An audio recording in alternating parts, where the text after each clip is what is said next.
आनंद आनंद घेऊया.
मी नाही का मुख्यमंत्र्याच्या लाडक्या बहीण?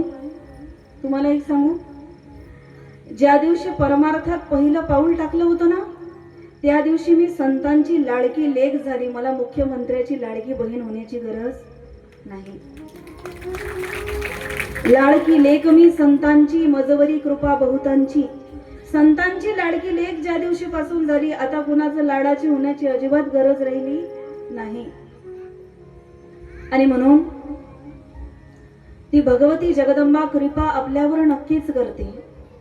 फक्त त्या अनन्य भावाने भगवान परमात्म्याला शरण जाता आलं पाहिजे. सकाळच्या सत्रामध्ये आपण पाहिलं की शुकदेवजी महाराज यांचा जन्म झाला. भागवताने फक्त जन्म सांगितलेला आहे, विवाह सांगितलेला नाही. परंतु देवी भागवतामध्ये शुकदेवजी महाराजांचा विवाह सुद्धा सांगितलेला आहे. असं वर्णन आहे, ज्या वेळेला वनामध्ये जाण्यासाठी निघाले विरक्त असलेले शुकदेवजी महाराज, त्यावेळेला हाक मारताय, हे पुत्रा, हे शुका, हे पुत्रा. त्यावेळेला वडून सुद्धा मागे बघत नाही, एवढे विरक्त आहे शुकदेवजी महाराज. पुत्रेति तन्मयतया विरह कातर आजुहाव. पुन्हा पुन्हा हाक मारतात, ओह सुद्धा देत नाही. परंतु ज्या रस्त्याने शुकदेवजी महाराज जायचे ना, तिथले झाडं, वेली, वृक्ष हे ओ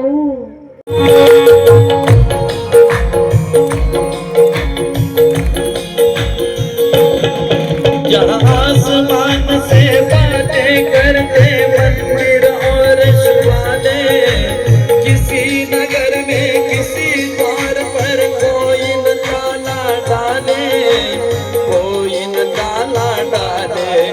और प्रेम की बंसी जहाँ बजाता आए शाम सवेरा, वो भारत देश मेरा, वो भारत देश मेरा.